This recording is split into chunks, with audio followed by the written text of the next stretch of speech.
morning, children. Today we will start with the next important topic of human reproduction, that is oogenesis.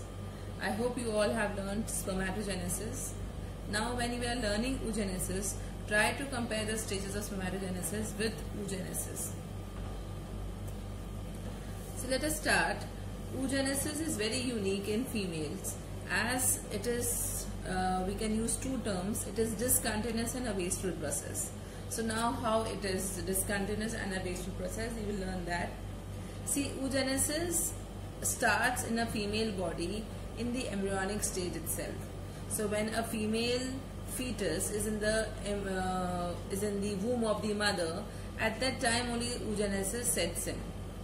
So first of all, let us first define what is oogenesis. So oogenesis is a formation of haploid female gametes, okay, called as ova, from the diploid egg mother cells, that is oogonia. So that is formation of ova from oogonia is called as oogenesis. And you all know that the oogonia are always diploid in nature and the ova is haploid in nature. This you have learned in previous lectures also. Now since I told you that oogenesis begins in the embryonic stage, in the fetal stage itself, so it is showing various transition. So if we talk about the first month, in the first month itself, the fetus has about 1700 primary germ cells. 2 months it is having 6 lakhs oogonia, whereas in the 5th month it contains about 7 million oogonias. At the time of birth, there are just 1 to 2 crores of oogonia, but 50% of them dies. That means when they degenerates or disintegrates, they are called as atretic or atresia. So no oogonia is basically formed after birth. So I hope it's clear to everyone that right from the 1 month till the 9 month, the oogonias are increasing.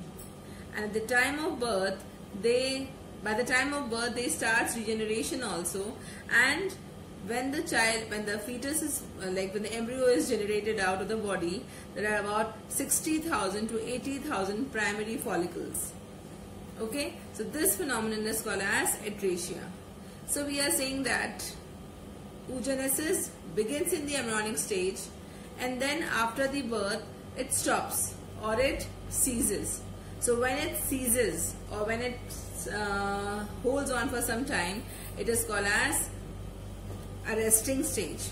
So oogenesis get arrested after the birth of the fetus, after the birth of the child, female child, and it resumes back when it attains puberty. So we call as oogenesis as a discontinuous and a wasteful process. Now this oogenesis is completed in 3 steps. The first one is multiplicative, growth and maturation. Same as we learnt in spermatogenesis. Now the next stage is multiplicative phase. This is the first stage of oogenesis, where the primary germ cells of the germinal epithelium, one of them becomes larger in size, since it is containing a large nuclei. Now this starts a rapid mitotic division to form a bunch of cells. These bunch of cells are called as oogonias. Now each group forms a cord-like structure and is called as egg tube of Flugger. So you can see here that these bunch of cells, they arrange themselves in a cord-like structure called as egg tube of Flugger. This later transforms into an egg nest. Egg nest is rounded in structure.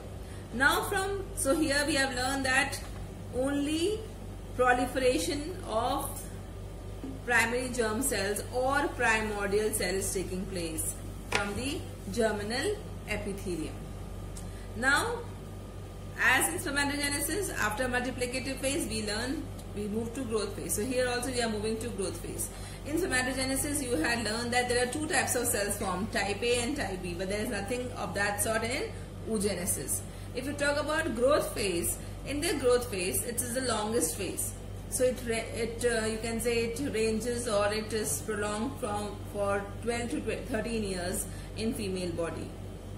One oogonia of the egg nest, basically it transforms itself, or it participates further. It transforms itself into a primary oocyte. Okay, the other cells of the oogonia, they arrange around the primary oocyte in the form of follicular cells. So you can see that the transition, there's an increase in the size. The primary oocyte surrounds itself with lot many follicles or granular cells, and these follicular cells will keep on increasing and will transform the primary oocyte into a primary follicle into a secondary follicle into a tertiary follicle, and tertiary follicle into a Graafian follicle. So basically the secondary follicle here in this stage, it's in between the follicular cells a liquid is formed, and since the liquid cannot stay at one particular place, the liquid starts accumulating at one particular point, and this accumulation is in the form of there's a cavity, and all this liquids accumulates in this cavity. This cavity is called as antral cavity, and the liquid is called as liquor folliculi. It's a very important question. The cavity is called as antral cavity or antrum, and the liquid present in this antral cavity is called as liquor folliculi. So we can see in the growth phase is a transition of a primary oocyte or primary follicle into secondary follicle, tertiary follicle, and finally into a Graafian follicle. Now this increase in size is about, from primary to Graafian, this size increases about 200 times. Now why it is increasing? It is increasing because a very important process called vitellogenesis occurs here. Now vitellogenesis is nothing but formation of yolk. So in a female body, the yolk in the primary follicles, the yolk formation starts by the process called as vitellogenesis by a special mitochondrial cloud which is present just near to the nucleus.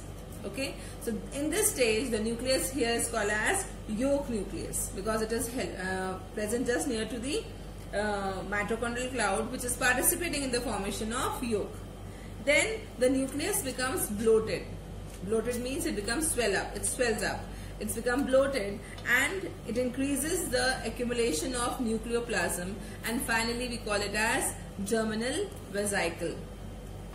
You can see here, actually that's not, it is just showing the transition of the follicles, and if we go further, the follicle also secretes a layer around itself, and this layer is called as vitelline membrane. Besides that, there is an increase in the mitochondria, ER, and some Golgi bodies in the growth phase. So growth phase is basically growth of the follicle, primary follicle into the Graafian follicle. Is it clear to? I hope it is clear to everyone.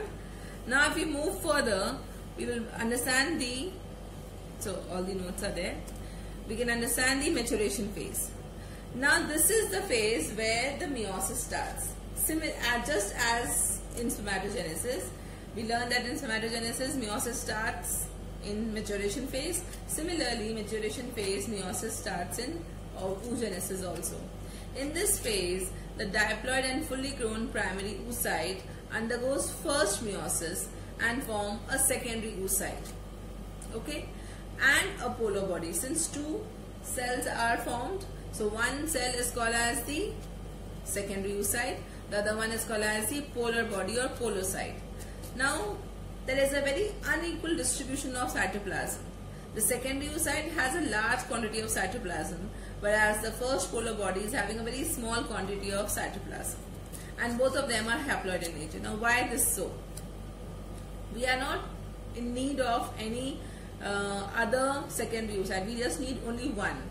So in this case we are forming only one secondary oocyte, and since the entire concentration of the cytoplasm is in the secondary oocyte, we are making the other cell just because we want to maintain the ploidy level.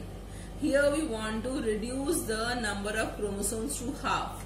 So if we want to reduce the number of chromosomes to half, it is essential that meiosis takes place, and meiosis as a rule forms two cells. So in order to form two cells, we are having one polocyte, but it is having no significant function.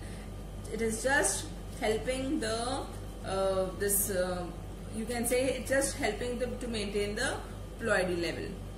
Now this secondary oocyte undergoes meiosis II and form a second polar body and an ooted. Okay, second polar body and an ooted. But remember here, this meiosis II occurs only when the sperm enters it. If the sperm does not enter, then it will not undergo meiosis II. This is the flow diagram, flow chart, which shows the structure. So it is a very important. Please learn the diagram thoroughly, where we can see the transition, the one which is taking place before the birth, that is oogonias, right? Then at the puberty stage, one of the primary follicle transforms into secondary follicle and a primary body, secondary follicle, tertiary follicle, Gaffin follicle, and in the secondary follicle we have a secondary oocyte, which is made by the meiosis I, then meiosis II, which forms ooted and a second polar body. So these are the different stages which you should learn very nicely. Now let us learn finally an ooted is formed. So what is an ooted? What is the structure of an ooted? Ooted, or the ovum, it is the maternal haploid gamete, and it is that means it is containing only one set of chromosomes. Now when it receives the sperm, it gets another set and it forms a diploid zygote. So this is the destiny of an ovum, to form a zygote. And if it does not get the sperm, it disintegrates and goes out of the body. Now what is the structure of ovum? Basically ovum is spherical in shape. If you look at the diagram, it is spherical in shape. Okay, it's very large in size, right? And it contains yolk. Okay, so it does not have any kind of flagella or any motile organ, since it is present in female's body only, and sperm approaches it, so it does not require any motile organ, and that is the reason it is heavy also, because it is staying there itself. So it is non-motile gamete with yolky cytoplasm, and it is covered by one or more egg envelopes. Okay? Now if we see, the human ovum is basically microlecithal, but with a large amount of yolk. Now what is microlecithal? See, on the basis of yolk, we divide the eggs into three types: microlecithal, mesolecithal and macrolecithal. Microlecithal means small sized eggs with small amount of yolk. Okay? Mesolecithal means moderate amount of yolk, and telolecithal means, or polylecithal means, polylecithal or macrolecithal means large amount of yolk. So if we compare the concentration of yolk with other animals, the female, the human ooted or the human ova is containing less amount of yolk, and this is called as microlecithal. Okay, then the cytoplasm is large. It is divided into two parts, the outer part and the inner part. The outer part is small and transparent. The outer one is small and transparent, and it is called as exoplasm or egg cortex. Okay, I am repeating it once again. Cytoplasm is divided into two parts. Outer part is transparent and smaller. It is called as exoplasm or egg cortex. While the inner part of cytoplasm is larger and opaque, and it is called as endoplasm or ooplasm. Okay, then we call that egg of a human is having polarity. Polarity means that it is having a animal pole and a vegetal pole. So So an animal pole is a pole where the nucleus and the polar body is present, while the opposite one is called as the vegetal pole. Okay, so here we have learned that the nucleus of an ovum is large and bloated, and it is called as germinal vesicle. This we learned it in growth phase itself. Now I have told you that the nucleus is having this ovum is having a polarity. It is having a polarity because the nucleus and the polar body is present at one corner, not exactly in the corner but a little nearer. So that area where it is nearer to this, it is called as animal pole, whereas other area is called as the vegetal pole. Okay, now let us learn about the envelopes. See children, it's an important question. Ovum is surrounded by egg envelopes, and these envelopes are 3 in number. One is vitelline membrane, which is secreted by the oocyte itself. I have already told you this earlier. Second is zona pellucida, and third one is corona radiata. So vitelline membrane, the first one, this is the vitelline membrane. Then we have zona pellucida, and this third one is a corona radiata. Now remember here, you can see a space between the vitelline membrane and zona pellucida. This space is called as perivitelline space. Okay. Now let us talk about zona pellucida. Zona pellucida is the middle layer, okay, and it is made up of glycoprotein. So it is middle thick layer made up of glycoprotein, and it is basically secreted by the follicular cells, the cells which were surrounding the oocyte. The पहली membrane कौन सी थी? Vitelline membrane, which was secreted by the oocyte. Now oocyte was covered by follicular cells. So now that follicular cells are also forming one layer, that is called as zona pellucida. The third and the outermost layer is corona radiata, which is basically made up of elongated follicular cells,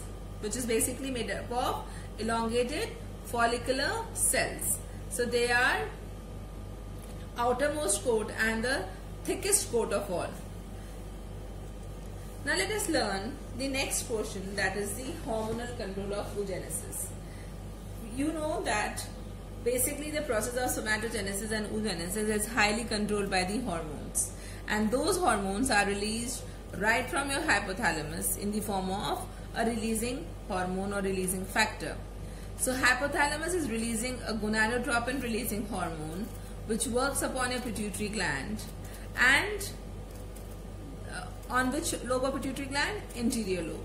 So adenohypophysis, hypothalamus works upon the adenohypophysis of the pituitary gland by the effect of gonadotropin releasing hormone, and this pituitary gland further secretes 2 hormones, that is follicle stimulating hormone and luteinizing hormone.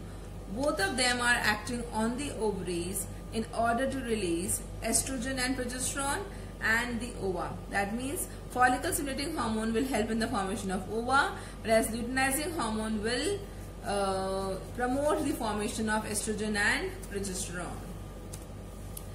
Okay, now the next and the last topic is spermatogenesis and oogenesis. I would suggest that you yourself try to write the differences between the 2 processes, and later on come back to the video and check your comparisons.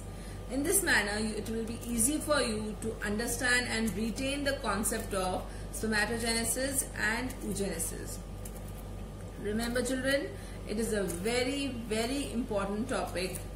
It is definitely asked question in your board exam, either spermatogenesis or oogenesis, or the difference between the 2, or the flow diagram. Anything can be asked. So please prepare well and stay safe. Thank you.